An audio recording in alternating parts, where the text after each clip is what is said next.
नमस्कार दोस्तों, मेरे चैनल रामेश्वरम भक्ति चैनल में आप सभी का हार्दिक स्वागत है। दोस्तों, आज हम इस वीडियो में जानेंगे राजा बलि और वामन अवतार से जुड़ी कथा के बारे में। वामन अवतार भगवान विष्णु जी ने क्यों लिया था? वामन अवतार के रूप में भगवान विष्णु जी ने क्यों अवतार लिया था? राजा बलि कौन थे? ये सारी कथा की जानकारी हम इस वीडियो में पाएंगे। चलिए शुरू करते हैं राजा बलि और वामन अवतार से जुड़ी कथा को। वामन देव भगवान विष्णु के अवतार हैं। असुरों के राजा बलि ने देवताओं को युद्ध में पराजित कर दिया था। बलि असुरों के राजा थे और बहुत ही बड़े अपने आप को वो दानी समझते थे। तो जो है कि असुरों के राजा बलि ने देवताओं को युद्ध में पराजित कर दिया था और स्वर्ग पे अपना कब्जा जमा लिया था। पृथ्वी लोक पे तो जमाया था और स्वर्ग में भी उन्होंने अपना कब्जा जमा रखा था। राजा बलि की उपद्रव से, बलि की वजह से सभी देवी देवता बहुत दुखी थे। दुखी देवता अपनी माता आदिति के पास पहुँचे और अपनी समस्याएं बताई। इसके बाद आदिति ने अपने पति कश्यप ऋषि के कहने पर एक व्रत किया, जिसके शुभ फल से भगवान विष्णु ने वामन रूप में जन्म ले लिया। वामन देव ने छोटी उम्र में ही दैत्यराज बलि को पराजित कर दिया था। बलि अहंकारी था, उसे लगता था कि वह सबसे बड़ा दानी है। वह अपने आप को सबसे बड़ा दानी मानता था। विष्णु जी वामन देव के रूप में उसके पास पहुँचे और दान के रूप में उन्होंने 3 पग भूमि मांगी, यानी दान के रूप में उन्होंने 3 पग भूमि मांगी। अहंकार बलि ने सोचा कि ये तो छोटा सा काम है, मेरा तो पूरी धरती पर अधिकार है, मैं इसे 3 पग भूमि दान कर देता हूँ। बलि वामन देव को 3 पग भूमि दान करने के लिए संकल्प कर रहे थे। तभी उसी समय शुक्राचार्य जी वहां आ पहुँचे। उन्होंने राजा बलि को यह कार्य करने से रोकने की कोशिश की। दरअसल शुक्राचार्य जान गए थे कि वामन के रूप में यह कोई और नहीं, स्वयं भगवान विष्णु नारायण जी हैं। इस पर शुक्राचार्य जी ने राजा बलि को कहा कि जिसे आप छोटा बच्चा समझते हैं, वे स्वयं विष्णु जी हैं, स्वयं नारायण जी है। ये तुम्हें ठगने आए हैं, तुम इन्हें दान मत दो।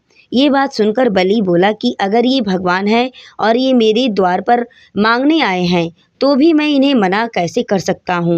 ऐसा कहकर बलि ने हाथ जोड़कर जल का कमंडल लिया तो शुक्राचार्य छोटा रूप धारण करके कमंडल की दंडी में जाकर बैठ गए, ताकि कमंडल से पानी बाहर न आए और वह राजा बलि संकल्प न ले सके।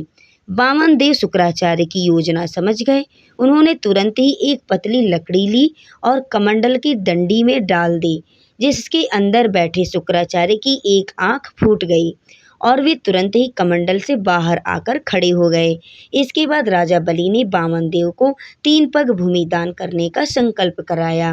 राजा बलि के संकल्प लेने के बाद वामन देव ने अपना आकार बढ़ाकर एक पग में पृथ्वी नाप दी और दूसरे पग में स्वर्ग नाप दिया। इसके बाद उन्होंने राजा से कहा कि, यानी उन्होंने राजा बलि से कहा कि अब मैं तीसरा पग कहाँ रखूं?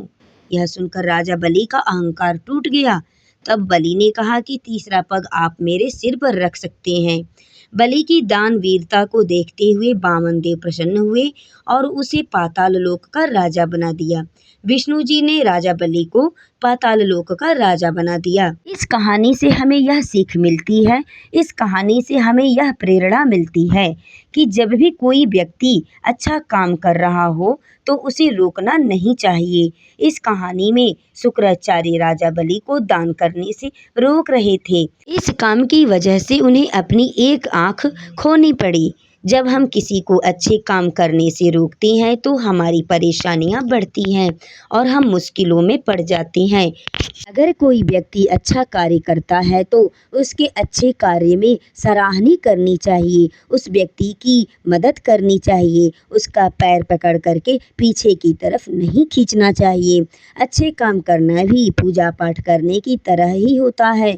हमें भी नेक काम करते रहना चाहिए, हर किसी की मदद करना चाहिए, किसी को अच्छी शिक्षा देनी चाहिए, अच्छी बुद्धि देनी चाहिए, किसी को भी गलत राय गलत विचार नहीं देना चाहिए। अगर हम किसी को गलत राय देते हैं, किसी को गलत विचार देते हैं तो हमारे भी सारे काम बिगड़ने लगते हैं। तो दोस्तों, आप सभी को इस कहानी से क्या सीख मिली, आप लोग कमेंट्स बॉक्स में ज़रूर बताएं और चैनल को सब्सक्राइब कर लें, वीडियो को लाइक कर लें। वीडियो में लास्ट तक बने रहने के लिए आप सभी को मेरे तरफ से बहुत बहुत धन्यवाद।